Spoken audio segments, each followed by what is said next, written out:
Labdien, jaunavas, oktobrs jau ir ieskrējies, un tagad gan mums ir jāpaskatās, ko taro kārtis stāsta par jaunavas zīmi. Jaunavas, ko tik lēnas šajā mēnesī?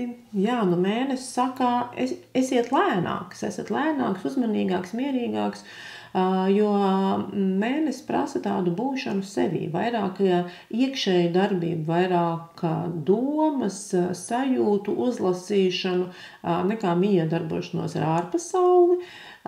Ja būs pārspīlēta kustīgums, darbīgums, tad mēnesis var atnest kādu vīrusu, lai cilvēks atkal nāk pie sevis atpakaļ, rūpējas par sevi, par savu ķermeni, par savu ēdienu, par to, ko dzeru, ja, tā kā esam uzmanīgi, arī tās atnes alerģijas. Tātad visas šīs ķermeniskās prasības, kas var uzpeldēt oktobrī, ir tā vajadzība pēc miera vai arī balansa starp mieru un kustību. Ja? Tā kā nepārspīlēt ar to, ka jūs mēģināt ļoti daudz lietas sadarīt, kā jau jaunava viņi grib visu lai kārtīgi, lai perfekti.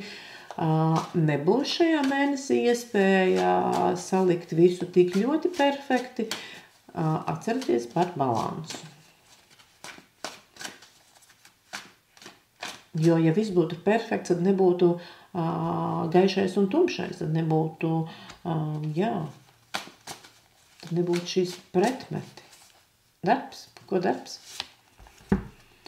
Darbs prasīs ļoti daudz dažādu jomu apskatīšanu. Ja? Tad jādara viena lieta, otrā, trešā, ceturtā, un faktiski es pat nesaprotu, uz kuru lietu man koncentrēties. Šī ir tāda tā kā apmaldīšanās, tāda meklēšanās, un es gribētu teikt tāda kā taustīšanās, un faktiski šī kārts ļoti pastiprina to kopīgo enerģētiku. Tas nozīmē, ka vairāk tikai ar sajūtām, ja? Nemēģiniet ļoti racionāli izsvērt, ja? Nemēģiniet drīzāk saprotiet, kādā veidā mana iekšējais, tā kā tāds rezonators saka, uz kuru pusi vajag izdarīt, jo galva var teikt, ka viss ir obligāti jāizdara pašlaik, un tur vispār nav nekāda varianta. Ja?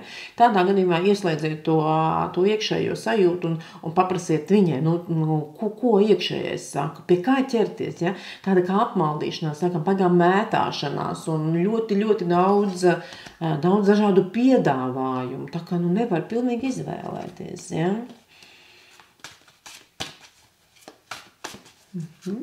Privātā dzīve. Privātā dzīvē tur ir viss zem kontrols. Privātajā dzīvē lauvas ieguldīs ļoti daudz enerģijas. Iespējams tādēļ apkārtējā pasaulē tā enerģija mazliet paliks mazāk, ja? Bet tas arī labi, jo tur nav nekādas prasības doties partneri jūsējie tiešām dos jums ļoti daudz spēka un enerģijas. Te būs tāda jaudīga kopā būšana, iespējams daudziem kaut kādas darbības ar dzīvniekiem, mājdzīvniekiem, došanās pie dabas, restarti, pirtis,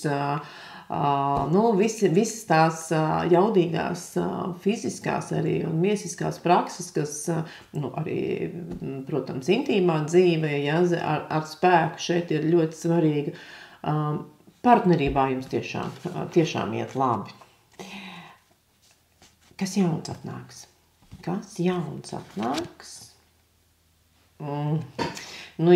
Tas saskan ar to darbu, tas atnāks tā apmaldīšanās. Ja? Tas, ka tu nevari saprast, ko izlemt.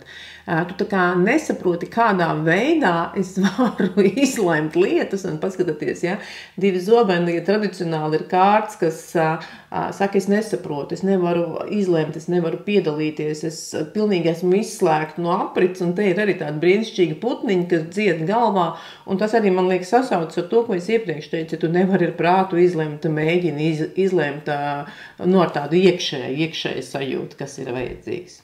Un ko nav vērts atstāt, ko ir vērts, kas aizies no dzīves.